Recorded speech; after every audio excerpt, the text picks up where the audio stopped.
A Cricketing View, an irregular podcast about cricket and other things. Episode 1. My guest is Subash Jayaraman, the Bradman of cricket hobbyists. Welcome to the inaugural episode of A Cricketing View podcast. This will be an irregular, opinionated podcast on subjects, sometimes topical, sometimes otherwise, which come to mind and which I find are underexplored in the cricketing discourse. So today I'm going to speak to Subash Jayaraman. I've known Subash for more than a decade, and he has covered cricket for more than a decade all over the world. He is a blogger, a podcaster, a columnist, and a reporter of cricket, and he does all this while maintaining a day job in America. He's an engineer by trade. Welcome, Subash. Thanks for having me, Kartikeya. So I wanted to talk to you, Subash, because you're something of a unique figure, I find, in that you're not really a full-time reporter, but you have over a decade managed to cover a wide range of what I've come to see as, disciplines within cricket coverage. So you've done podcasts, of course. You did the Cricket Couch for 5 years, from 2011 to 2016, and you've revived it now.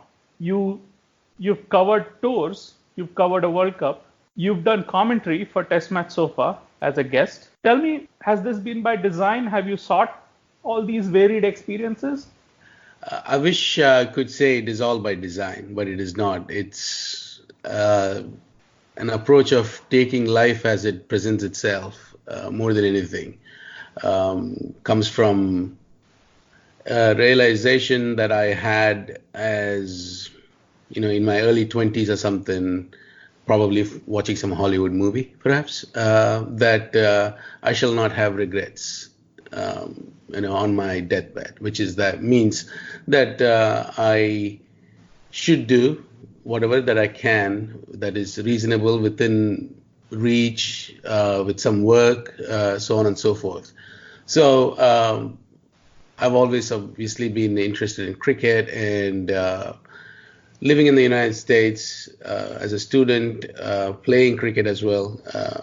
And when the opportunity of writing about it, with the blogging environment thriving, I took that up, and that led to many things. And then social media allowed you to connect with people across the world, so which opened even more doors. And I kept knocking on doors, and I would knock on 100 doors, and maybe one will open, and that would lead to more doors. And so things just kept happening as I kept wanting to do more things, I suppose. So, being at Test Match Sofa in London 2010, it was fun. It was the 2010-11 Ashes that was being held in Australia, and I had gone to London and did a couple of days there on Test Match Sofa. It was fun. It was nice of Daniel Norcross to, allow me to be on. It was fun, and at the time I was writing a few things, a few blogs here and there. But then around in 2011, I started the Couch Talk podcast that you've been guests on many times. And 2012, I covered a test series in West Indies. It was West Indies, New Zealand. And considering it was a test series that wouldn't draw attention of the majority of the cricket world in terms of spending a big budget to go cover it, I thought, well, that's a good avenue, a good point of entry for me. And I think I covered it for Cricinfo. I sent an email to the people in Cricinfo, and they said, yeah, they would like somebody to go cover it. And I guess even though I've never really had a reporting experience before, they must have seen something in my writing. I think by the time I may have written a couple of pieces for Cricinfo too, I'm not sure. But they took a punt on me. From Samit Bal to Siddharth Monga to George Binoy to Bryden Coverdale, a lot of them actually helped guide me through the test series in how to cover cricket, so on and so forth. So I'm very thankful for that opportunity as well as the guidance. And from there on, once you go cover a test series, I was very nervous. We can talk about how all that transpired later on. But I got that bug, and I started traveling more and more to watch cricket across the world. Then it was just a matter of traveling for a longer time so that I can stay for an entire series or an entire tournament, which allowed me to then cover a World T20 in Bangladesh in 2014. And then I had made a plan of traveling the world with my wife for 9 months. And then I thought, well, you need money to support your trip. So good way to do it would be covering cricket as you go along and writing for various publications, outlets around the world. And I did that for 9 months, and I covered Test series and a World Cup tournament in Australia, New Zealand. And then right after that, I covered the Ashes in England in 2015. And then I went off the grid for 2 to 3 years, and then came back, revived the podcast, and then went to West Indies to cover the West Indies India Test series, and then I went off to London to watch an Ashes Test. So it comes and goes. So I'm not full time anything. So I do it because it's fun, and I do it because it's there to be done, and gives me pleasure to do it. That's wonderful. Then next week you're in the Caribbean again for the Caribbean Premier League. Is that right? Yes, at the time of recording, so I'm like 3 days out. Planning on going to Trinidad to cover the semi-final and the final of the CPL 2019. And as it so happens, I have few podcasts lined up with players and officials, match officials there. So there is always something to do beyond just watching cricket. So a way to talk about cricket, describe cricket, as to understand what's going on. So more the better. What I find fascinating is the range of things that you have been able to do. When we were growing up, there were limited forms of cricket coverage, right? I mean, you could either listen to it on the radio, or you could watch it on TV, or you could read about it in the next day's newspaper, or you could watch the sports section of the evening news, right? But with the internet, you now have session reports, and you have live ball by ball on the internet, and you have Twitter, and you have podcasts, and you have reporters being sent to do the match reports, and other reporters from the same publication being sent to do features for some of the bigger marquee series. You have the official commentary, which itself is a big subject and has evolved out beyond recognition in the last 20 years. And then you have the sort of the guerrilla commentary, which is people are doing commentary, and very good commentary, by watching the game on TV and doing live commentary while they do that.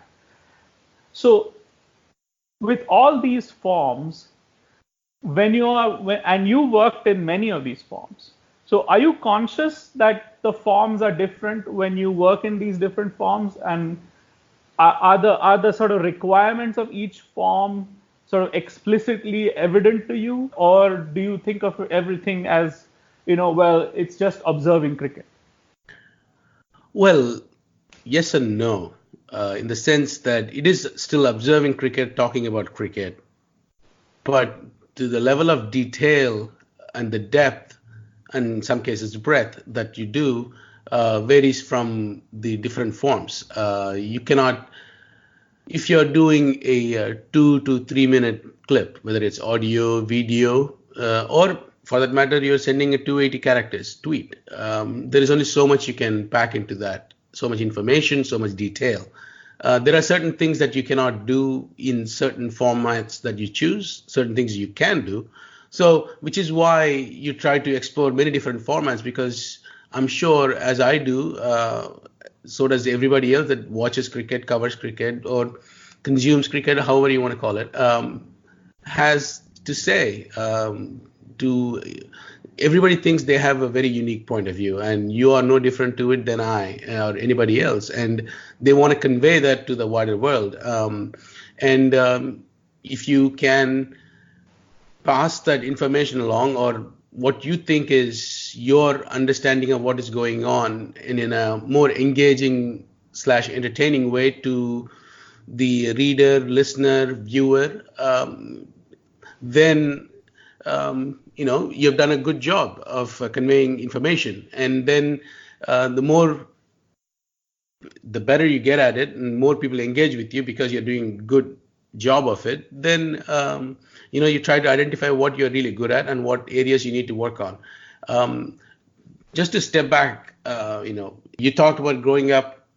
There are only very few limited forms through which we learned about cricket, talked about cricket, and how cricket was discussed, so on and so forth. Whereas there are two people that I would give a lot of credit to in how I've tried to approach, in my limited sense. There are a lot of people doing a lot more things, but in my limited sense, I've tried to explore many different content format. One is Bill Simmons on used to be on ESPN, now he's on Ringer, and then two, Jared Kimber, because both these guys came from way out of left field, not your traditional cricket media sort of thing, both of them started as bloggers, but they continually explored avenues of generating content, because eventually that's what matters. It has to be, you have to have a lot of content and a lot of good content. That is how you have engagement and loyalty from your readers, viewers, listeners, etc. So so that kind of, they set the kind of template. So I'm not doing anything new. They've kind of set the template as to what you can do. What I try to do is finding areas that are unexplored. And for example, Couch Talk, I'm proud of that. I've written, I've done cartoons, I've done video chat shows and commentary and all that, but I'm very proud of the podcast, because there isn't anything like that within cricket, where there are interviews with people playing the sport, watching the sport, writing about the sport, and the newsmakers within the sport, administrating the sport, etc. So you try to find, you need to be able to write, you need to be able to generate content, whether you need to be able to convey your thoughts in 400, 500 words, or some cases 280 characters, to writing 2,000, 5,000 words, to be able to do a podcast, to be able to appear in front of a camera, to show up on commentary. You have to be able to do a lot of, there is bigger demand. If you want to have a sustainable existence covering cricket and you're not an ex-player, then you have to explore yourself in many different ways. Look at Harsha Bhogle. He always says that.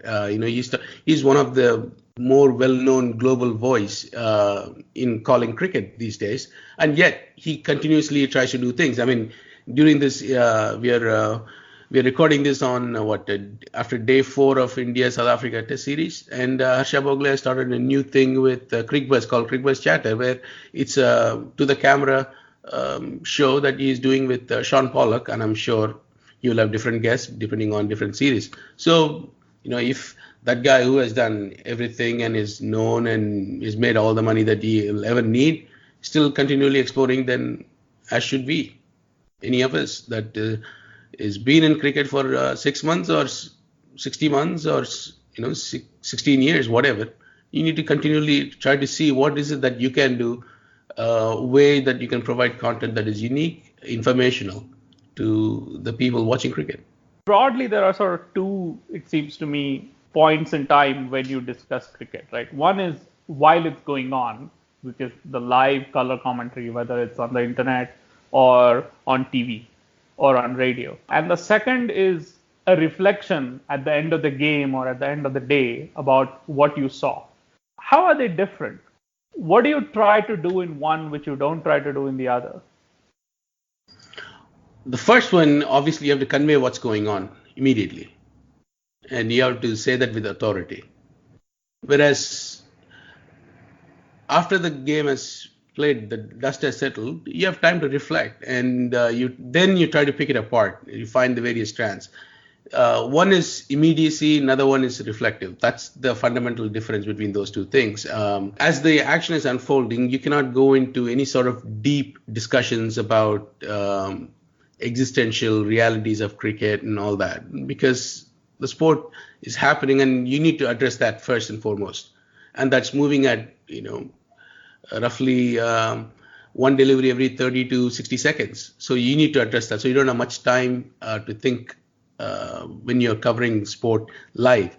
Whereas as it has ended, then yes, you have a lot more time to think, ruminate, and put everything in some sort of, I know you would hate this word, context, to paint a picture of what is it that we have seen, what does it mean, so on and so forth. So that is the essential difference between those two. And not everybody can do both of those things. Some people are quite capable. They can do ball by ball commentary and both audio, video, text, or over by over, all that. And also, at the end of the day, they can sit back, unwind, go to a press conference or not, and then sit down and write 2,000 words on the passage of play or entire thing that happened that day. So there are very few people that are capable of doing both side of things, whereas majority of the people are one or the other. I fall on the second category. I cannot do instant analysis. It takes me a while, and my thought processes are slower. I'm not that creative to be quick on my feet to come up with engaging thoughts constantly for 7 hours. Maybe I can do it for 20 minutes, but I can't do it for 7 hours. So usually I let the cricket play itself out, see what themes it throws at you. So I watch cricket with a very open mind. Instead of thinking, I have to write about this player or that player or this passage of play, because there is so much social media. There is some viral video of somebody doing something or saying something, yada yada yada, that I have to write. No, I don't. I just watch the entire 6-7 hours, whatever it is. And then sit back and I listen to the press conference, go to the press conferences, and if I have questions, I ask them, and then I sit and then I write. So I'm not really good with deadline writing. People generally watch cricket and then 35 minutes later, 45 minutes later, something is up. The quality varies depending on how long you have done that. Somebody like Gideon will write a phenomenal report within hour of the end of the match or the day's play, and some other people just write junk and goes up on the newspaper, but they're also doing a service in terms of they're telling you this is what happened. You could do that, but to write something like Gideon where he says this is what happened, but this is an interesting way of reading about it, which is what he does. I've tried doing it, and I do injustice to the cricket and injustice to myself and to the people that are paying me to write it. So I usually take my time, unwind, remove myself from the cricket that has happened so that I can take a little bit more objective view of the happenings before I, put my finger to the keyboard. You watch cricket from the press box, and you watched it from the stands, like from the posh seats and from mid wicket. So what is different about watching a game from the press box? How is the environment of the press box like? Is it not sort of uniform, more or less uniform all over the world? I think watching the sport, if you can afford to have a straight view, along the pitch view from the stands, is the best thing to do. Watching from press box has its benefits, but I think sitting in the stands with bowler's arm view is the best place, especially if you have some company that you can have a conversation in cricket with. That is the best way to watch cricket, in my experiences anyway. Press boxes, watching it from a press box, it's a very different experience. Some press boxes are very soundproof, and you have you're detached from the reality of what's happening just a few 100 feet away. You watch the action, and then you're having conversation with somebody, or you're distracted because you're watching something on your computer. Now that you have Wi-Fi and you have soft drinks and snacks and stuff at your desk, and there are people that sit next to you, so you can get easily distracted, so you miss certain things, but you always catch up on it because there are multiple television screens, so there is no real pressure on you if you miss something, because you can always look at the television screen. Whereas if you're sitting in the stands, and if you have not every country will replay the entire action on their video replay board, right? So there is a little bit more pressure on you, and you have just paid more money out of your pocket to sit in the stands. So there is actually pressure on you to pay attention. So you pay a lot more attention to the cricket. So from that point of view, it's better to sit in the stands. However, there are benefits to sitting in the press box. One is, well, it's not hot. It's actually air conditioned. You have snacks, you have food, you have water, and you have television replays, you have internet access, so you can look up scorecards and stats guru and chat with people on Twitter and so on and so forth. And there are some places, depending on who you sit next to, sitting in a press box could be quite advantageous, in the sense that, if you are sitting next to a veteran cricket reporter, correspondent, and they usually provide you gems that you wouldn't know because you're younger, or you're younger in terms of age or experience in covering cricket, and then they'll tell you, 15 years ago this happened, or 30 years ago this happened, and they'll tell you about the time they, ran into, I don't know, Sachin Tendulkar, or they talked to Shane Warne or something like that, and then they give you additional insight that gives you a new strand of thought on what is it that's happening and what is it that you're thinking about, and you put that in, it may not come to use right away, but you put it in your memory storage, and then comes in handy at some point down the line. There are some drawbacks to the press box too, because sometimes it could become a hive mentality. Not everybody, but a lot of them would say and do the same things. They will have a very similar take on what's going on the field.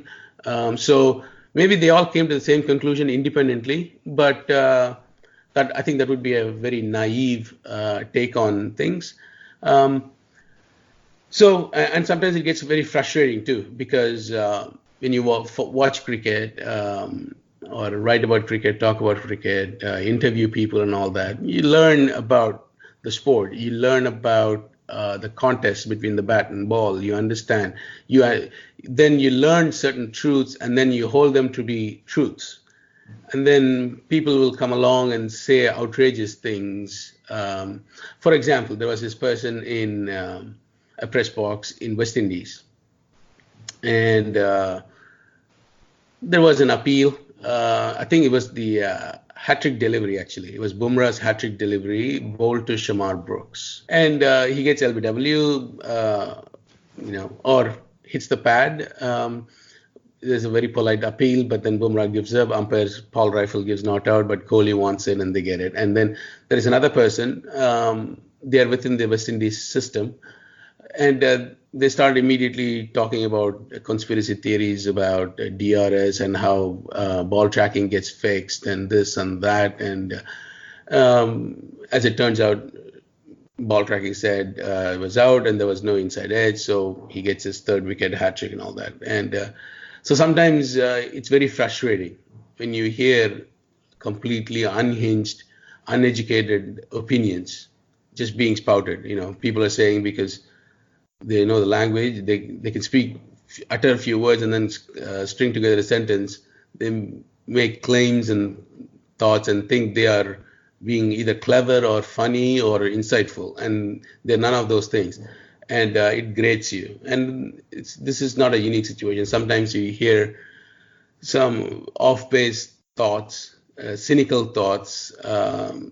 And that was one of the reasons why, because there was a point in time I thought, I could do this cricket thing full time. I could be a reporter on the road. It has its advantages and major drawbacks, which is that you travel all the time and you're away from your folks quite a bit. So kudos to the people that get on the road and do this all the time. So a lot of credit to them.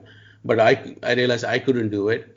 And also I could not survive in that environment of cynicism and ill-conceived, ill-informed thoughts constantly. There are a lot of very astute, sharp observers of cricket in every press box, but then for every one of those, there are like 5 others that are not. And that eventually grinds you down. So, and I couldn't take that. And as much as I enjoy talking cricket with the people that understand cricket really well, you also have to interact because it's a social contract with others that are not, and that kind of beats you down. And I couldn't do that anymore. The sense I'm getting is that you seem to have a view that the press box is something which is, how should I put it, which is best consumed in small doses. Is that fair? Yeah, that's a fair thing to say from my experience. And as it happened, I could only take the press box in small doses. But, the press box is a weird thing, depending on where you are and what series is going on. Maybe it's a high-profile series, maybe it's a global tournament. I'll give you an example. I think this was World Cup quarterfinal in MCG, India v Bangladesh, I believe. And it's a giant, big press box in Melbourne, and pretty much every single seat was taken. There were a lot of Indian journalists that were spread across Australia and New Zealand. Now everybody is concentrated in one area. And I was covering as a second reporter for Midday in Mumbai, and also freelancing for a few other websites like First Post and stuff. So the match is unfolding, and then suddenly a lot of the Indian journalists around me vanished. It's like, whoa, where did they go? And then a few minutes later, I had my social media accounts open on my computer, and I start seeing a lot of photographs pop up on my timeline, Facebook timeline. And it was all the journalists that were sitting next to me. They're all having the selfies taken or taking pictures of Sachin Tendulkar. Because Tendulkar had appeared at the ground and as a guest of the ICC, I think global ambassador or whatever, and he was sitting with David Richardson, and all these guys were gone. And it's a weird thing. I guess Sachin kind of does that to people. That weird, like, hey, here is my picture with Sachin. I put it on. I'm like, no, you're here to watch cricket, and you just missed 30 minutes of cricket, really. So it's a bizarre thing. So I was like, well, so it's a simple thing, but that left like a very bad taste in my mouth. I'm like, I don't want to do this. I don't want to be around these things constantly. So maybe I'm the cynic here. Well, no, I mean, there seems to be a tension. No? There seems to be a tension between what people might like to read and what is important and urgent in the moment, right? Like during the World Cup final, obviously, the World Cup final is important and also, urgent. It's live. So if you're covering it, you have to watch it. But the newspaper back in India will obviously never turn away from like a picture with Sachin Tendulkar on their front page or on their sports page or whatever. I mean, it's always very popular. So, I mean, this is a tension, isn't it, between describing the game and describing only the popular parts of the game? I mean, to put it more, in simpler words, it's whether you want to describe cricket or you want to do clickbait. It's that simple, right? And you could say, I get that. Clickbait pays my salary, you could say. But what you're not saying is good content also can pay you, but it takes a lot of work and it's more satisfying work. So you could say it's a business, we have to run a business, profit, this and that, yada, yada. But you can achieve the same things by doing things well, describing the cricket, because cricket is the first and foremost thing. Tendulkar doesn't exist without cricket. Your newspaper doesn't, if you're a cricket publication, your publication doesn't exist without cricket. So the main attraction here is the cricket. So your duty is to cricket. You cannot sacrifice cricket for something else. You can't move away so much from cricket that you can only do, because let's say you make a big call saying that clickbait pays me, so I'm going to do all clickbaity stuff. Sure, you know what? People are going to get tired of it. There have been blogs, Twitter accounts, podcasts that thought they are covering cricket, but eventually they got more seduced by the number of clicks certain topics got, so they only try to produce content in one particular way, and it works for a few months and then they vanish, because eventually once all the clutter goes away, your understanding of cricket and how will you convey that information about cricket is what's going to stand out always. I'll give you a simple example, and I like to go back to Jared Kimber on this. Jared had a very unique writing style that he brought to cricket blogging, and that was unheard, unseen before him. And once he started and it became kind of popular, everybody thought they could be Jared Kimber, which is, no one should ever try to be the next Jared Kimber. They should be the first, whoever they are. But they tried to copy his style and thought they're doing well. And there were some takers for those people that were trying to ape Jared and try to claim it as their own.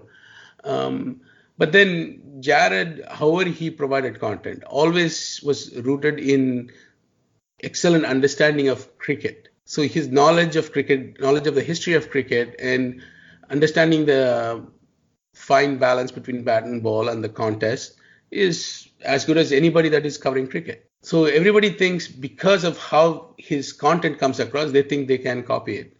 But all that is driven by very intimate knowledge of cricket. I don't mean to make this hagiography of Jared, but that's what it takes to write, and because your writing is, or talking about, is rooted in cricket, you are the master of how you want to convey the content. So you can go do a podcast, you can go write something, you can draw a cartoon, you can do a comic video, you can do a funny 2-minute, 3-minute internet videos or whatever, right?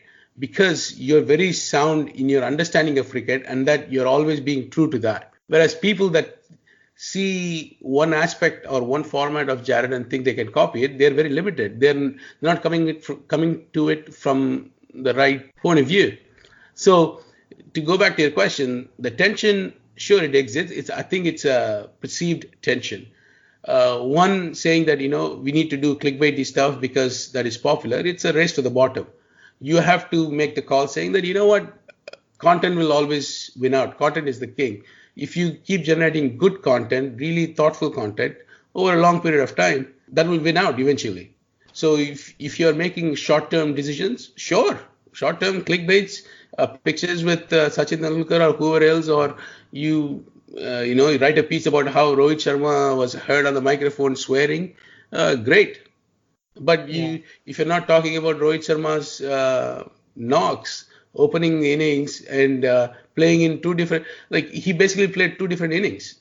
And there is so much to learn about his batting. You can go back to how he batted as a middle order batsman for Mumbai and middle order batsman for India, and then middle order batsman for India in limited overs and test cricket, and then as an opening batsman in limited overs, now in test cricket. And then there's a large story to be said.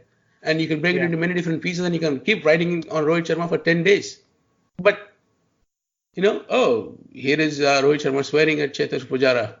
Yeah. So funny. Much wow. You can do that. But, it's a perceived tension and you have to make the call of what do you think is the right thing to do. And that's not just cricket, anything in life. You just don't do things because it's easy and convenient. You do things because it's the right thing to do, and sometimes right thing to do is not easy to do. It takes a lot of effort and a lot of understanding. You have to do that legwork to understand cricket, understand Rohit Sharma, in this case Rohit Sharma's batting and what's happening on this pitch. You have to keep an open mind, get rid of preconceived notions and stuff. It takes a lot of work. Speaking of thoughtful work, how excited are you to attend press conferences and ask questions of, Michael Clark or Ricky Ponting or MS Dhoni? Anytime I go to a press conference, and I go to a lot of, every match I cover, I try to attend the press conference. A lot of senior journalists give it a skip because, they may attend a pre-series or post-series press conference, but they don't go to the day-to-day stuff. A lot of the correspondents, beat writers, so to speak, would go to press conference every day. And I like to go to press conference because it's time for me to unwind from the day's action and listen to what the players have to say. And I used to be very, how should I put it? Pissed off with some of the questions I used to hear. I still am. But they will say, so how do you think the pitch behaved? Usually press conference will start with that. And it's like, weren't you watching? Wasn't it obvious it was low and slow? Wasn't it obvious it was bouncy and seaming? So on and so forth. And then I realized the importance of that because they're also thinking through. Somebody asking the question may have just done a piece or, they just want a few quotes related to the conditions. Maybe it was challenging conditions. Maybe it was benign conditions. I don't know. They want some quote because some player that actually played on that surface saying that, yes, it was flat, it was slow, or it was turner, it was slow turner, or it was seaming all over the place, whatever. That carries authority rather than you as a correspondent saying that it was flat and slow or turning square, whatever. So I see the point in asking the question so that you can write the sentence with the authority of the player that actually performed on that stage. But also it gives you time to build a flow of questions in the press conference rather than jumping around. It gives the player to refocus the thoughts. But press conferences do ask quite a lot of banal questions and also quite a lot of questions that are, I don't know what the word would be, but I'm going to go with unfair, that are very pointed and very black and white sort of questions. No player ever wants to go out there and bowl a bad ball. No player ever goes out there to get out and not score runs or not score runs fast enough, so on and so forth. Nobody does that. So that is, you have to have that essential understanding. You have to have that courtesy. You have to concede that everybody's out there trying to do their best, whether you're a cricket player or official or a cricket reporter. He could turn around. You could say you didn't do it well enough. And then he could turn around and say well, I read a few of your pieces. I think it's time they cut your expense account or per diem. But players are better than that. They don't do it. Either they don't want to stoop down to that level, or they're I can't be asked. I'm only here because it's a professional obligation. It's a contract between the two boards, and we are supposed to produce a team representative at the end of every day's play, so on and so forth. So people complaining that somebody didn't show up or did show up, didn't answer press conference. So I try to avoid asking questions that are leading questions. So I try to ask questions that allows the player to inform me a bit more about the cricket that went on, rather than hey, you did not do this or you did this. Why did you do this? Why did you not do this? Sort of thing. And a lot of the questions are like that. And that kind of frustrates. It's frustrating I'm sure, to the players. It's definitely frustrating to me whenever whenever I go. So which is why some other senior people don't attend these press conferences, perhaps. But there are, so, there is a lot of media training given to the players. And once they are, in the cricket scene for, year or two or a little bit more, they understand the interplay of press conferences, and they know what they can say, what they cannot say, what they shouldn't say, and what gets the press conference or press contingent on their side, things like that. And so they become masters of saying a whole lot without saying anything, kind of like what I did just now. If I was learning about cricket right now, if I was being introduced to the game right now, how would I go about it? Because there's so much different information with different levels of detail available, right? If you follow Twitter, and if you suppose someone made a list of cricket reporters on Twitter, right, and shared it, and someone gave it to me to say, okay, follow these people, and if you follow them over a month or over a series, you will learn something about the game, right? But you will learn that what you learn there will be very different from watching live commentary for like one test match. So it seems to me that there are so many pictures being created that our standard approach to sort of reconciling all these problems is that, well, it's all about opinion, and it doesn't really matter what's right and what's not right, and it's really not worth examining what's right and what's not right. Is there a device? Is there a way that you would recommend to viewers or people who are trying to, learn about the game, who have maybe not watched the game for 25 years, or maybe who didn't play the game when they were small, and are just getting into it? What should they do? The most important thing that you can do to try to understand cricket is to watch it or play it. And if you're not playing it, then the most important thing you can do is watch it very closely.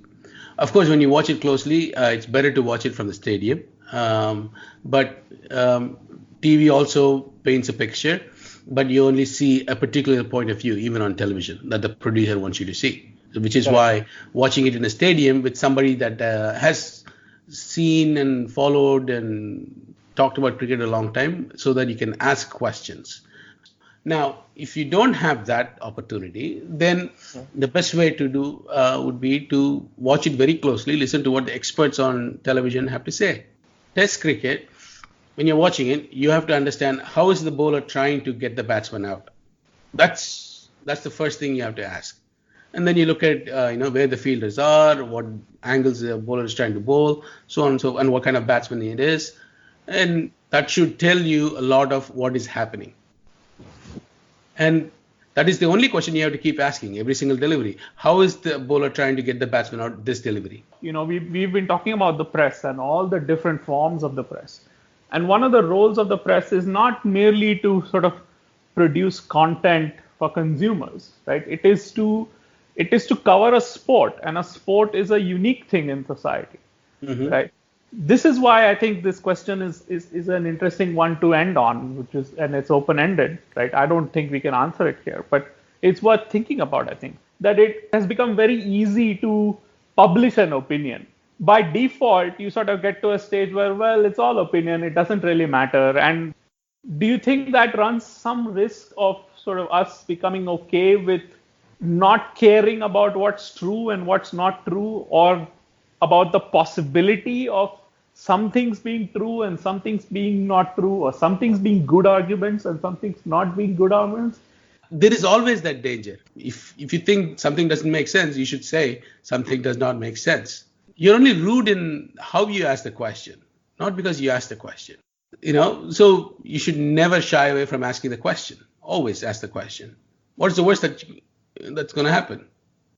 Yeah, you're not going to get an answer. You're not going to get an answer. Well, you're not getting an answer anyway, because you're just assuming an answer for somebody else, which is much worse. We should be a bit more rude to each other so that we can be more civil down the road. I think the whole notion of, well, it's all opinion is sort of a fear of disagreeing, I think it's also a fear of like, oh, if I point finger at somebody, that means somebody's going to point finger at me. Generally, people are okay with being challenged as long as you put it in polite terms. The question doesn't have to be polite, but the question has to be phrased politely because we live in a society. Right. On that note, Subash, thank you very much. My pleasure, Karthikeya. Thanks for having me on the inaugural podcast. That was Subash Jayaraman reflecting on a decade of covering cricket as a hobby. Subhash tweets at Cricket Couch. I tweet at Cricketing View. Do write to us with your thoughts.